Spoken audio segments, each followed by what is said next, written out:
Hello மக்களே, நண்பன் வைஸ் வெல்கம் டு ஜெஸ்டாக் and welcome to another video. எனக்கு இப்போலாம் ரொம்ப சந்தோஷமாக இருக்குது. ஏன் தெரியுமா? நிறையா கொத்தடிமைகள் வந்து கதற ஆரம்பிச்சிருக்காங்க. கண்டென்ட் இல்லாமல் தவிச்சுக்கிட்டு இருந்த எனக்கு கண்டென்ட் கொடுக்கறதுக்குனே வந்த கண்டென்ட் வாதிகள் யார்? பா ரஞ்சித்து, வெற்றிமாறன், அதுக்கப்புறம் பார்த்தீங்கன்னா மாரி செல்வராஜ், அப்புறம் வேறு யார், இந்த ஜாதி படம் எடுக்கிற எல்லாம் சேர்ந்து வச்சுங்களேன், அமீர், இவங்க எல்லாம் வந்து பார்த்தீங்கன்னா நமக்கு வந்து கண்டென்ட் கொடுக்குறதுக்கே வந்து கண்டென்ட் வாதிகள். ஆனால் இவங்க எல்லாத்துக்கும் செருப்படி கொடுத்த ஒரு சிங்கப்பெண் ஒருத்தங்க இருக்காங்க. அவங்கள பற்றி தான் இந்த வீடியோவில் நம்ம பார்க்க போகிறோம். அவங்க யார், என்ன, ஏது அப்படின்றதெல்லாம் நீங்கள் பார்த்துருப்பீங்க. அவங்க வந்து ஐ திங்க் பிக் பாஸில் இருந்தாங்கன்னு நினைக்கிறேன். வச்சு பொலன்னு பொழந்துட்டாங்க இந்த திமுகவுடைய இந்த கூடாரத்தை. இந்த திருட்டு பசங்க திருட்டு வேலையை தான் பார்க்குறாங்க. ப்ரொட்டஸ்ட்ன்ற பேரில், போராட்டன்ற பேரில் தமிழ்நாட்டில் இருக்கக்கூடிய அரசை வந்து விமர்சிச்சுட்டு இருக்காங்க ஒழிய மாணவர்களுக்கு கூட நிற்கலைன்றது இவங்களுடைய முகத்தை தோல் உரித்த தருணம். அவங்கள நம்ம பாராட்டி ஒரு வீடியோ போடணும்ல, போட்டே ஆகணும்ல. அதுதான் இந்த வீடியோ. என்னோட சேனல் யாராவது ஃபஸ்ட் டைம் வரீங்க அப்படின்னா சப்ஸ்கிரைப் பண்ணிவிட்டு பெல் பட்டனை ப்ரெஸ் பண்ணுங்கள், ஷேர் பண்ணுங்கள். மறக்காமல் உங்கள் கமெண்ட்ஸை அப்படியே போட்டு போங்க. அப்புறம் என்னோட குரூப்பில் எல்லாம் சேர்ந்தோம்னா லிங்க் டிஸ்கிரிப்ஷனில் வந்து கிளிக் பண்ணி ஜாயின் பண்ணிங்க. வாங்க வீடியோக்குள்ள போவோம்.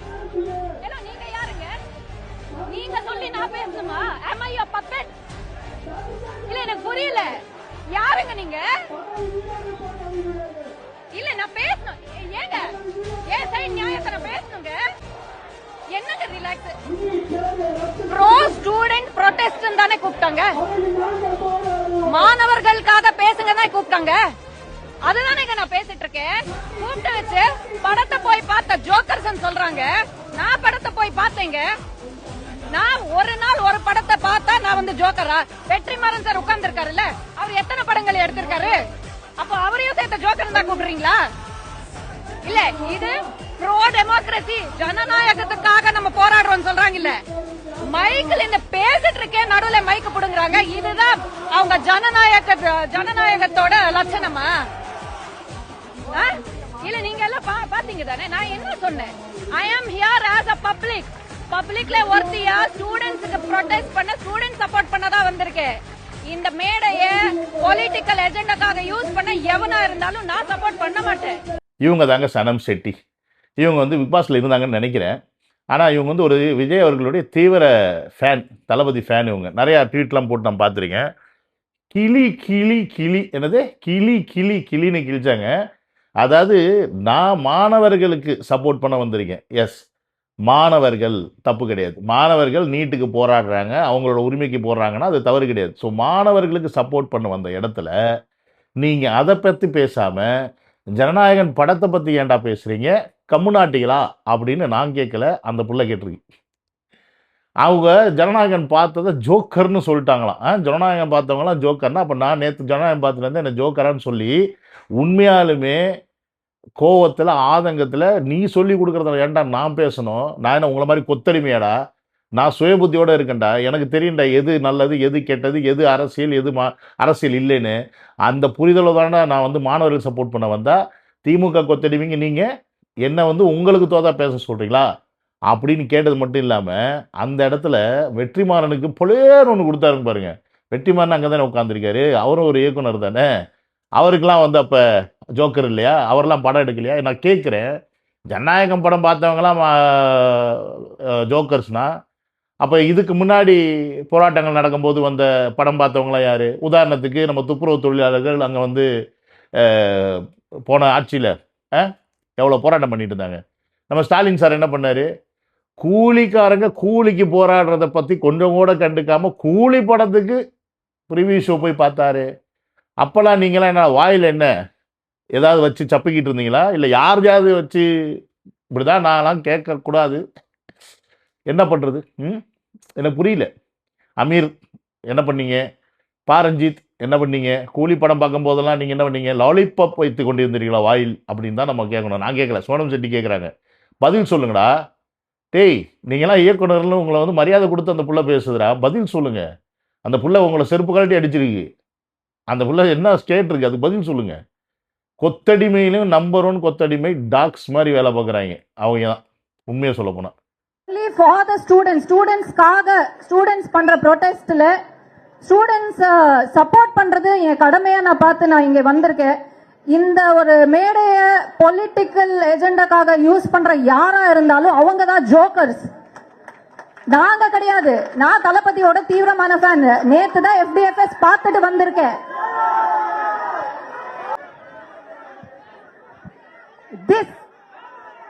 This is not democracy. Every citizen has a freedom of speech. இப்ப புரியுதா நான் எந்த ஏஜெண்டா பத்தி பேசிட்டு இருக்கேன்னு? அத பத்தி எனக்கு கவலை இல்ல. ஒரு ஆர்கானிக் ஸ்டூடெண்ட் ப்ரொடெஸ்ட் பண்ணும்போது நான் ஸ்டூடெண்ட்ஸ்க்காக மட்டும் தான் பேசுவேன். என்னோட ஆர்கானிக் வியூ தான் நான் பேசுவேன். எவனும் சொல்லி நான் இங்க வரல, நானா வந்திருக்கேன். ஆக்சுவலி இதுதான் ஸ்டேஜில் நடந்திருக்கு. பார்த்தீங்களா, ஸ்டேஜில் அவங்க பேசும்போது இந்த மாதிரி ஒரு விஷயத்த பண்ணியிருக்காங்க. வந்து மைக்க பிடுங்குறீங்க. எதுக்கு மைக்க பிடுங்குற? அவங்க வந்து மாணவர் ப்ரொடெஸ்ட்டுக்கு வந்திருக்காங்க, பேச வந்திருக்காங்க அப்படின்னா, அவங்க மாணவர்களுக்கு சப்போர்ட்டாக பேச போகிறாங்க அப்படின்னா, இப்போ நீட்டை பற்றின விஷயத்தை பற்றி பேசணும். நீ நீட்டை பற்றி விஷயத்த பேசலை, நீ ஜென்ரிக்காக ஜனநாயகம் பற்றி பேசுகிற, தமிழ்நாடு அரசை பற்றி பேசுகிற, அம்பேத்கரை பற்றி பேசுகிற, தலித்துக்கு சப்போர்ட் பண்ணி பேசுகிறேன்னு சொல்லிட்டு ஜாதியை பற்றியும் இங்கே வந்து எப்படி சொல்கிறது, அரசாங்கத்தை பற்றி நீங்கள் பேசிக்கிட்டு இருக்கீங்க அப்படின்னா, இது எப்படி நீட்டுக்கான போராட்டமாக இருக்கும்? இது எப்படி மாணவர்களுக்கான போராட்டமாக இருக்கும்? இப்போ தெரியுதா நான் ஏன் இந்த போராட்டத்துக்கு சப்போர்ட் பண்ணேன்னு சொல்லி? ஏன்னா இது மாணவர்களுக்கான போராட்டம் கிடையாது. மாணவர்கள் மட்டுமே செய்யும் போராட்டம் கிடையாது. மாணவர்கள் மட்டுமே செய்யும் போராட்டம் கலவரத்தில் முடியாது, இந்த மாதிரி பிரச்சனை கிளப்பாது. அதுக்கு ஜல்லிக்கட்டு உதாரணம் திருப்பி திருப்பி ஏன் சொல்கிறேன் அப்படின்னா, நீங்கள் நல்லா நோட் பண்ணி பாருங்கள். அவ்வளோ பேர் மெரினா பீச்சில் ஜல்லிக்கட்டுக்கு போராட்டினாங்க. ஸ்டார்டிங்கில் யார் போய் ஆர்கனைஸ் பண்ணது? மாணவர்கள். மாணவர்களாக அதை ஆர்கனைஸ் பண்ணி நடத்திட்டு போகிற வரைக்கும் எந்த பிரச்சனையும் கிடையாது. ஜாலியாக இருந்தாங்க. மாணவர்கள் வந்து போராட்டம் பண்ணாங்க, அங்கே போய் கூட்டினாங்க, குடும்பமாக போய் கூட்டினாங்க, அங்கே வந்து பாட்டு பாடினாங்க, டான்ஸ் ஆடினாங்க, ஒல்லா சாப்பிட்டாங்க. ஒரு போராட்டம் மாதிரி அது ஒரு திருவிழா மாதிரி அவங்க வந்து ஒரு ஜல்லிக்கட்டுக்கான போராட்டத்தை மாணவர்கள் செலிப்ரேட் பண்ணும்போது அது ஒரு திருவிழா மாதிரி செலிப்ரேட் பண்ணாங்க. ஆனால் இந்த இத்துப்போன ஈத்தரைகள் எல்லாம் உள்ள நுழையும் போது தான் அந்த போராட்டம் வேற வடிவம் பெறுது. உதாரணத்துக்கு ஆர்ஜே பாலாஜியாக இருக்கட்டும், ராகவா லாரன்ஸாக இருக்கட்டும், இன்னும் பலர்னு சொல்லிட்டு உள்ளே போய் நுழையிறாங்க. பார்த்தீங்களா, நாங்கள் தான் வந்து உங்களுக்கு வந்து காவலார், நாங்கள் வந்து உங்கள் கூட நிற்கிறோம் அப்படின்னு சொல்லிட்டு போகும்போது இவங்களை அப்படியே கழுத்தை பிடிச்சிதா ஆணியே பிடுங்கண்ணா நீ போ அப்படின்னு சொல்லி துரத்தி விட்டுருந்தா அந்த போராட்டம் அமைதி போராட்டமாகவே கடைசி வரைக்கும் முடிஞ்சிருக்கும். ஆனால் இவங்கெல்லாம் உள்ளே போனனால அரசாங்கத்துக்கு அது ரொம்ப வசதியாக போயிடுச்சு. ஏன்னா இந்த மாதிரி ஆட்கள் போகும்போது, செலிபிரிட்டிஸ்லாம் போகும்போது, தெரிந்த முகங்கள் போகும்போது இதை வைத்து சாக்கு வைத்து கூட்டம் கூடுதுன்ற ஒரு நியூஸை பரப்பி இது மூலயமா வன்முறை வரதுக்கான வாய்ப்பு இருக்குன்ற மாதிரி ஒரு சுச்சுவேஷனை கிரியேட் பண்ணி கடைசியில் வன்முறைக்கான வேலையை பண்ணி அங்கே அடித்தடி சண்டையை போட்டு கடைசியில் இருக்கிறவங்களை விட்டு போலீஸை விட்டு அடிக்க விட்டு போலீஸ்காரங்களை இவங்க திருப்பி அடிக்க விட்டு கடைசியில் கலவரத்தில் தான் ஒரு போராட்டத்தை எப்பயுமே ஒரு அரசாங்கம் முடிக்க பார்க்கும். ஏன்னா கலவரமாக அந்த போராட்டம் முடிஞ்சாதான் அது வெற்றி போராட்டமாக இருக்காது. கலவரம் இல்லாமல் அந்த போராட்டத்துடைய கோரிக்கை அரசாங்கத்தால் நிறைவேற்றப்பட்டால் அது அமைதி போராட்டமாக இருக்கும். அந்த போராட்டம் வெற்றி பெற்றதாக இருக்கும். இப்போ ஜல்லிக்கட்டு போராட்டம் என்னதான் வெற்றி பெற்றதுன்னு சொன்னால் கூட கடைசி நாளில் நடந்த அந்த கலவரம் இன்னை வரைக்கும் நம்ம கண்ணு முன்னாடி இருக்குது. அதில் மாற்றுக்கிறதே கிடையாது. நீங்களே பார்த்துருப்பீங்க. அப்போல்லாம் வந்து சூப்பர் ஸ்டார் என்ன சொன்னார்? ரஜினிகாந்த் சார் சொன்னார். என்ன சொன்னார் தெரியுமா? இங்கே வந்து தீவிரவாதிகள் ஊடுருவிட்டார்கள், போலீஸ்காரங்களை அடிக்கலாமா அப்படின்னு அவ்வளோ அக்கறையாக கேட்டார். அந்த போலீஸ்காரங்க என்ன பண்ணாங்க, எது பண்ணாங்கன்றதை வீடியோவில் அப்படியே லைவாக போட்டிருந்தாங்க. எல்லாம் அவங்க தான் போய் ஆட்டோ எரிச்சாங்க, அவங்க தான் போய் சைக்கிள் எரிச்சாங்க, அவங்க தான் இருக்குன்னு போட்டு அடி நடித்தாங்க. முக்கியமாக யாரை செஞ்சாங்க? இந்த குப்பத்தில் இருக்கவங்கள போயிட்டு தாக்குனாங்க. ஏன்? அவங்க ரொம்ப எளிமையானவர்கள். இப்போ இந்த நாதாரிகள் எல்லாம் யாரை வந்து எடுத்து வச்சு பேசுகிறாங்க? தலித் அரசியலை எடுத்து வச்சு பேசுகிறான் இந்த பாரஞ்சித். ஏன் கொடுத்துட்டோம்? சரி, அந்த 8 தலித் அமைச்சர்கள் என்னைக்கு தலித் பிரச்சனைகள் கிட்டத்தட்ட 2 மாசம் ஆயிடுச்சுங்க. ஒரு மாணவர் போராட்டம் என்பது ஒரு அரசினுடைய தோல்வி. கட்சியே ஆரம்பிக்காதப்ப இந்த கூட்டத்தில் மூஞ்சில கட்சி கட்டிட்டு வந்து உட்காருவாங்க. ஆனா கட்சி ஆரம்பிச்ச உடனே அவன் வரமாட்டாங்க. அம்பேத்கர் சிலை கால் மேல கால் போட்டு உட்கார்ந்து சேலம் மாவட்டத்தில் அம்பேத்கர் சிலையே திறக்க முடியல. உனக்கு இங்கே அரசியல் பேசுறதுக்கு என்ன வேலை? அதுவும் ஜாதி அரசியல் பேசுறியே, உன்ன மாதிரி ஒரு அயோக்கிய பையனை நம்ம என்ன பண்ணலாம்? இந்த பாரஞ்சித் என்ன சொல்றான்? 8 தலித் அமைச்சர்கள் வந்துட்டாங்க, இப்போ அதனால எங்களுக்கு என்ன யூஸ்? வெறும் வன்னியர்ஸ் மட்டும்தான் வெளியில் தெரியாது, மற்றவங்களாம் என்ன பண்ணுறாங்க தலித்துக்காக அப்படின்னு ஒரு கேள்வி கேட்குறான். ராஜ்மோகன் வந்து தலித்தா தலித் இல்லையான்னு எங்களுக்கு தெரியல அவர் இது வரைக்கும் என்ன பண்ணியிருக்காரு தலித்காக? நான் கேட்குறேன், நீ என்னடா பண்ணியிருக்க தலித்காக? ஏண்டா இது வரைக்கும் 5 வருஷமோ 6 வருஷமோ 10 வருஷமோ படம் எடுக்கிற தலித்காக நீ என்ன பண்ணியிருக்க? எவனாவது ஒருத்தன் சொல்லுங்க, எவனாவது தலித்காக என்ன பண்ணிருக்கீங்க? உண்மையாக சொல்ல போனால் இந்த மேல் ஜாதி கீழ் ஜாதின்ற வார்த்தையெல்லாம் யூஸ் பண்ணக்கூடாது. அது யூஸ் பண்ணுறனால தான் இந்த ஜாதி பிரிவினை வருதுன்றனால தான் தலித்து பட்டியலினம் இப்படின்னு சொல்லிட்டு ஓரளவுக்கு டீசெண்டாக இருக்கணும்னு சொல்லி சொன்னாங்க. அது வந்து என்ன பண்ணுது, மக்களிடத்துல ஒரு பிரிவினையை ஏற்படுத்தாமல் சமநிலையை கொண்டு வரதுக்கான ஒரு விஷயத்தை செயல்படுத்திக்கிட்டு இருக்கும்போது நாங்கள் தலித் நாங்கள் தலித் நாங்கள் தலித் அப்படின்னா என்னடா? நீங்கள் தலித்னா அப்போ ஓகே, நீ தலித். அப்போ இன்னொருத்தன் அவன் ஜாதி பத்து அவன் சொல்லுவான் நான் தேவன்வான், ஒருத்தன் வந்து நான் கவுண்டன்வான், ஒருத்தன் வந்து நான் என்ன சொல்றது கோனார்னுவான், ஒருத்தன் வெள்ளாளன்னுவான். என்னங்கடா என்ன ஜாதி கலவரத்தை உண்டு பண்ண பார்க்குறீங்களா? டேய் அவ்வளோதான் உங்களுக்கு ஓடி போயிருங்க. தலித் மக்களே, நண்பா நண்பீஸ், நான் உங்ககிட்ட ஒரு விஷயத்த சொல்கிறேன் கேட்டுங்க. உங்களை வைத்து தான் இந்த இத்து போன அயோக்கியன்கள் அரசியல் பண்ணுறாங்க. நல்லா புரிஞ்சுங்க. நீங்கள் இன்றைக்கி இருக்க காலகட்டத்தில் படித்து மேலே வர்றீங்க. எல்லாரும் பல பேர் பல இடங்களில் பதவியில் இருக்கீங்க, வசதியாக இருக்கீங்க, எல்லாமே இருக்கிறீங்க. ஸோ உங்களை வளர விடாமல் பார்த்துக்கிறது இவங்களோட வேலை. இவங்க எப்பயுமே உங்களை வந்து எந்த மைண்ட் வாஷ் பண்ணுவாங்க? போராட்டம், கொள்கை, நம்ம வந்து நமக்கான உரிமையை வாங்கணும் அப்படின்னு சொல்லி போராட சொல்லி தூண்டி விட்டு இந்த பரதேசி பயல்கள்லாம் என்ன பண்ணுவாங்கன்னா, போயிட்டு திமுக மாதிரி இருக்க கூடாரத்தில் அவங்க போடுற எலும்பு துண்டை கவ்விக்கிட்டு அவங்க காலை கழுவிக்கிட்டு உக்காந்துருப்பாங்க. நல்லா யோசிச்சுக்குங்க. ஏன் நான் சொல்கிறேன்னு கேட்டிங்கன்னா, இதே பாரஞ்சித் என்ன சொல்கிறான், ஒரு அம்பேத்கர் சிலை கால் மேலே கால் போட்டு உட்காந்துருக்க சிலை இத்தனை நாள் திறக்காமல் இருக்குது, இந்த 60 நாளில் விஜய் அவர்கள் என்ன பண்ணிட்டீங்க அப்படின்னு சொல்கிறான். இத்தனை நாள் நம்ம என்ன சொன்ன வந்துடுறேன், 6 வருஷமாக நான் போராடிக்கிட்டு இருக்கேன், நாங்கள் கேட்டுக்கிட்டு இருக்கோம். 6 வருஷமாக நல்லா வாயில் அசிங்கமாக இருந்தது எனக்கு. 6 வருஷமாக யாரா ஆட்சியில் இருந்தா? ஏன்டா அயோக்கிய நாயே, அப்போ என்னடா பண்ணிகிட்டு இருந்தேன்? அப்போ ஸ்டாலினுக்காக எடுத்து போராட வேண்டியதானே? ஏன் அம்பேத்கர் சிலை திறக்க சொல்லி போராட வேண்டியதானே? ஒரு காரணம் சொல்லிக்கிறேன். நீங்கள் தானே அம்பேத்கர் கொள்கை தலைவராக வச்சுருக்கீங்க. சரி, நாங்கள் அம்பேத்கருக்கு கொள்கை தலைவராக வச்சுருக்கோம். கொள்கை தலைவர்னா அவருடைய நல்ல விஷயங்களை எடுத்து மக்கள்கிட்ட கொண்டு போய் சேர்க்கறது. கலவரத்தை பல்ல சொல்லி அம்பேத்கர் சொன்னார் அவங்கள. நீ என்ன பண்ணுற? சரி, அப்போ நாங்கள் கொள்கை தலைவராக வச்சுருக்கோம். அப்போ திமுக கொள்கை தலைவர் இல்லைல்ல, அப்போ என்ன மயிருக்கு நீங்கள் திமுக கூடாரத்தில் இப்போ அடிமையாக வேலை பார்க்குறீங்கடா? அறிவுகட்ட முட்டா பயலுகளா? அவனை கேட்டிருக்கும்ல, நீ சோறு தானே திங்கிறீங்க. நீங்களாம் சோத்தை விட்டு வேற ஏதாவது திண்டியடா பாரஞ்சித்தில்? நான் கேட்குறேன், நீ என்ன பண்ணியிருக்கணும்? அப்போ 6 வருஷத்தில் ஸ்டாலின் எதிர்த்ததுக்கு போராடினே நீ? ஏன்டா போராடல? எதுக்குடா இந்த அம்பேத்கர் சிலை திறக்க சொல்லி போராடல? 15 பேர் அரெஸ்ட் பண்ணிட்டாங்கன்னு சொல்லி சொல்கிறான். யார் இந்த ஆட்சியில் அரெஸ்ட் பண்ணாங்களா, போன ஆட்சியில் அரெஸ்ட் பண்ணாங்களா? அப்போல்லாம் என்ன பண்ணிட்டு இருந்த? புழுக்க வேலை பார்த்துட்டு இருந்தியா ஸ்டாலின் குடும்பத்துக்கு? இல்லை நான் கேட்குறேன், அமீர் இவன் எல்லாம் புழுக்க வேலை பார்த்துட்டு இருந்தீங்களாடா? இந்த பொம்பளை பிள்ளைகிட்ட நல்லா எனக்கு வாயில் வருது, அது இருக்க தைரியம் கூட உங்களுக்கு இல்லையடா. மா சனம் செட்டி, உன் வீட்டில் இருக்க தாவணி துப்பட்டா எல்லாம் இருந்தால் எடுத்து இந்த நாய்ங்க வீட்டுக்கு அனுப்பிவிடுங்க, போட்டு திரிட்டோம் பாரதேசி. இந்த நீட்டை கொண்டு வராமல் நாங்கள் பார்த்துப்போம், எங்ககிட்ட அதுக்கான ரகசியம் இருக்குன்னு சிலர் சொல்லுவாங்க. அவங்களும் கொண்டு வர மாட்டாங்க, அவங்களும் ஆண்டு முடிச்சுட்டு போயிடுவாங்க. இதில் இவர் அமீர் வந்துட்டு, அதாவது நீட் தேர்வை வந்து ரத்து பண்ணுவோம், அந்த ஐடியா எங்கள்கிட்ட தான் இருக்குன்னு ஒரு சிலர் சொன்னாங்க. ஆனால் அவங்களும் செய்யலை. ஏன்? ஏண்டா பொட்ட அசிங்கமாக கேட்பேன்டா, யாரா சொன்னா? அதை சொல்கிறா, உனக்கு தெரியாது யார் சொன்னாங்கன்னு? உதயநிதி சொன்னார். சொல்லு, பேரை சொல்லு.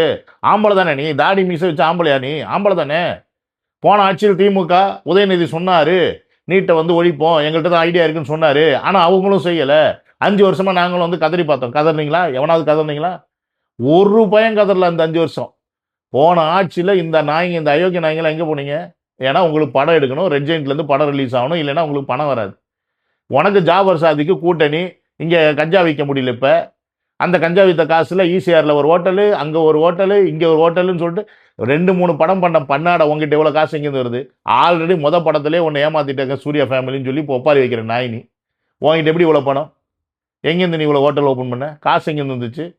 அப்போ எல்லாரும் இங்கே தமிழ்நாட்டில் இருக்கவங்க கஞ்சா விற்று அவங்கள கஞ்சா கடிமையாக்கி அந்த காசில் குளிர்காரன் நாயினி நீ பேசுகிற. இல்லை உங்களுக்கா என்னடா அரசியல் முடிப்பீங்களா? அப்படியே பெரிய இயக்குனர்னா பெரிய அப்படியே இதுன்னு நினப்பு. டேய், உங்களெல்லாம் ஒரு படம் 2 படம் நல்லா எடுத்தீங்கன்னு தாண்டா நாங்களாம் கொஞ்சம் ரசித்தோம். சரி ஓகே, இவர் நல்ல இயக்குனர், அவர் நல்ல இயக்குனர். ஆனால் இப்படி நாதாரி பயல்களாக இருப்பீங்கன்னு எனக்கு தெரியாமல் போச்சுடா. இப்படியான நாதாரித்தனமாக நீங்கள் இருப்பீங்க? ஆம்பளையா ஒரு வார்த்தை சொல்ல முடியல. போன ஆட்சியில் நீட்டை ஒதுக்கி ரத்து பண்ணுவேன்னு சொல்லி சொன்னார், ஐடியா இருக்குன்னு சொல்லி சொன்னார் உதயநிதி. சரி அவர் தான் பண்ணலை, விஜய் அவர்களே நீங்களாவது சொல்லுங்கள், நீங்களாவது பண்ணுங்க அப்படிங்க வேணுங்க. ஆனால் இன்னொரு விஷயம், என்னங்கடா விஜய் அவர்கள் நீட்டை ரத்து பண்ணேன்னு சொன்னார்? கட்சி ஆரம்பிச்சதுலேருந்து இன்னை வரைக்கும் அவர் ஒரு வாக்கு கூட மக்கள்கிட்ட பொய்யான வாக்குறுதி கொடுத்ததே கிடையாது. என்னைக்காவது நீட்டை நான் வந்தால் ரத்து பண்ணுவேன்னு சொன்னாரா? நீட்டை ரத்து பண்ணுற அதிகாரம் நம்ம கையில் இல்லை அப்படின்றதான் அவர் பேசியிருக்காரு. நீட்டை ரத்து பண்ணுறதுக்கு ரெண்டே வழி தான். ஒன்று, தமிழ்நாட்டு அதாவது கல்வி கொள்கை வந்து மாநிலத்துக்கு கொண்டு வரணும் மத்தியத்திலிருந்து. அது அப்படி வந்துச்சுன்னா நம்மளுடைய கல்வி உரிமை நம்ம காப்பாற்றிக்க முடியும் அப்படின்னு ஒரு விஷயம் இருக்குது. அது பண்ண முடியலன்னா இமீடியட்டாக ஒரு தற்காலிக கன்கரண்ட் லிஸ்ட் ரெடி பண்ணி அப்படி அது மூலிமா பண்ணலாம் தான் சொல்லியிருக்காரு ஒழிய நீட்டை ரத்து பண்ணுவேன்னு சொன்னாரா?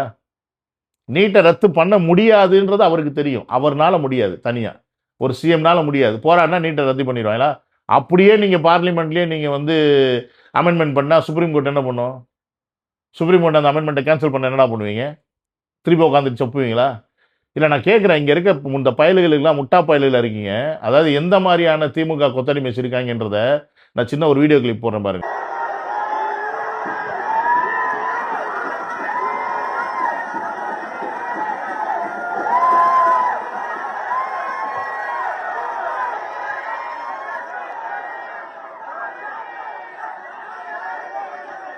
தேங்க்யூ. நீங்க சனம் செட்டி பேசிட்டு இருக்கும்போது இந்த நாதாரி தன்னுடைய நடுவிரலை எடுத்து காட்டுறான் அப்படின்னா எவ்வளோ வக்கர புத்தியில் இருக்காங்க பாருங்க இந்த திமுக கொத்தடிமைஸ். இவங்க கீழே இருக்கக்கூடிய இந்த பையன்கள் எல்லாருமே இவங்களோட மைண்டில் என்ன இருக்குது அப்படின்னா, நம்ம வந்து ஒரு ரவுடிசம் பண்ணோம்னா, நம்ம வந்து ஒரு கட்ட பஞ்சாயத்து பண்ணி இப்படி வந்து இருக்கிறது தான் கெத்து, இதுதான் வாழ்க்கை. மாது அடுத்தவங்க குடும்பத்தை கெடுக்கிறது, அடிச்சு பிடுங்கிறது, இந்த மாதிரி லைஃப்பில் இருக்கிறது தான் வந்து கெத்து, கேஸ் வாங்குறது கெத்து, இப்படின்ற மைண்ட் செட்டில் தான் இவங்கெல்லாம் இருக்கிறாங்க. இந்த மாதிரி மைண்ட் செட்டில் இருக்கக்கூடிய இந்த கூட்டத்தை தான் திருட்டு திமுக காலங்காலமாக உருவாக்கிட்டு வந்திருக்கு. ஸோ இதை நீங்கள் இப்பயும் புரிஞ்சுக்கணும். நீங்கள் உண்மையாகவே போராடக்கூடிய சில தம்பி தங்கிகள் இருப்பீங்க, நீட்டுக்காக போராடக்கூடிய, நீட்டோடைய நீட்டில் நடந்த அநியாயத்துக்காக போராடக்கூடிய சில தம்பி தங்கிகள் இருப்பீங்க. தயவு செஞ்சு இந்த மாதிரி கூடாரங்களில் போய் நீங்கள் சேர்ந்து உங்களுடைய சுய புத்தியை இழந்துடாதீங்க. அவங்க வந்து சும்மானாச்சும் சொல்லுவாங்க, கொள்கைன்னு சொல்லுவாங்க. ஆனால் 300 கோடி ரூபா வாட்சி கட்டிப்பாங்க, லண்டன் பாரிஸ்னு பறப்பாங்க. காசு தேர்தல் ஆணையத்தில் சப்மிட் பண்ணும்போது 10,000 தான் இருக்குன்னு காட்டுவாங்க அக்கௌண்ட்டில். யாரை சொல்கிறேன்னு புரியுதா? ஆனால் லண்டனுக்கு ஃபேமிலியோடு போவாங்க, சொந்த ஃப்ளைட்டில் விட. புரியுதுங்களா நான் சொல்கிறது? ஸோ தயவு செஞ்சு இந்த கொள்கை கோட்பாடுன்ட்டு அலையிற இந்த கூட்டத்தை கூட சேர்ந்து உங்கள் வாழ்க்கையை நாசம் பண்ணிக்காதீங்க. இவங்க எல்லாம் அரசியல் லாபத்துக்காக மட்டும்தான் உங்கள் பின்னாடி நிற்பாங்களே ஒழிய எதுக்காகவே நிற்க மாட்டாங்க. இவங்க என்ன சொல்லுவாங்க? மாணவர்கள் போராட இடம் கொடுங்கன்னு சொல்லுவாங்க.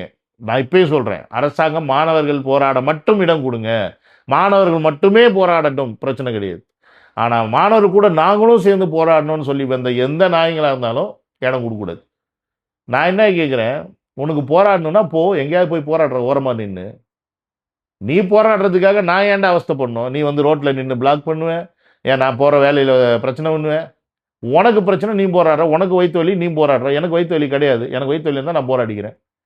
கேட்டால் மக்களுக்காக போகிறோம், மக்களுக்காக நீ மயிரை பிடுங்க வேண்டாம். யாரும் மயிரை பிடுங்காதீங்க, அவர்கள் வேலையை பாருங்கள். மக்கள் அவர்கள் வேலையை பார்த்துட்டு இருக்காங்க, தெரியும் மக்களுக்கு என்ன பண்ணணுன்னு. மக்கள் என்ன போராடி திமுக தூக்கி வெளில போட்டாங்க? இல்லை, ஒரு எலெக்ஷன் வந்துச்சு, ஓட்டு போட்டோம், தூக்கி போட்டோம், அவ்வளோதான். மக்கள் வந்து போராடுற மைண்ட் செட்லாம் கிடையாது. மக்களுக்கு தெரியும் யாரை எப்போ எங்கே வைக்கணும்னு. உங்களை மாதிரி திட்டு பசங்களை தூக்கி போடணும்னு நினச்சோம், போட்டாச்சு. அதுக்கு நாங்கள் ரோட்டில் நின்று அலைய வேண்டாம், போராட்டம் பண்ண வேண்டாம், பஸ்ஸை உடைக்க வேண்டாம், கத்த வேண்டாம், கதற வேண்டாம், கேஸ் வாங்க வேண்டாம். பரவாயில்ல, பொறுக்கிறோம். 5 வருஷம் வெயிட் பண்ணோம். 5 வருஷம் வெயிட் பண்ணி ஒருத்தரை தூக்கி உட்கார வச்சுட்டு மற்றவங்கெல்லாம் தூக்கி குப்பையில் போட்டோம். நீங்கள் போராடி என்ன பண்ண போகிறீங்க? ஒன்றும் பண்ண போகிறது கிடையாது. ஏன்னா நீங்கள் எப்போ போராடுவீங்கன்னு எல்லாருக்கும் தெரியும். அதனால் தம்பி தங்கிகளை திருப்பி சொல்கிறேன், இந்த ட்ராப்பில் மாட்டிக்காதீங்க. இவங்கள மாதிரி அயோக்கிய பயல்களை உலகத்தில் எங்கேயுமே பார்க்க முடியாது. நல்லா நோட் பண்ணி வச்சுங்க. இன்றைக்கி பேசுகிற இந்த அத்தனை பேரும் நீட்டுன்னு பேசுகிற அத்தனை பேரும் இந்த 5 வருஷமாக எங்கே போயிட்டாங்க? அதிலெல்லாம் தேவதர்ஷினிலாம் வந்து நீட்டுக்கு ப்ரொமோஷன் பண்ணிவிட்டு இப்போ வந்து நீட்டுக்காக பேசிகிட்டு இருக்குது. இதெல்லாம் எந்த லிஸ்ட்டில் கொண்டு போய் சேர்க்குறதுன்னு எனக்கு தெரில. சரி, இந்த வீடியோவில் எல்லாத்தையும் நம்மளால் அட்டாச் பண்ண முடியலன்னா நான் வீடியோ போட்டேன். ஆனால் இந்த கூட்டத்துக்கு எல்லாத்துக்கும் சிங்கிளாக ஷார்ட்ஸ் போட்டு செய்கிறேன். என்ஜாய் பண்ணுங்க மக்களே. இதோட இந்த வீடியோ முடிச்சுக்கிறேன். சீனா, another வீடியோவில் டேக் கேர். பை.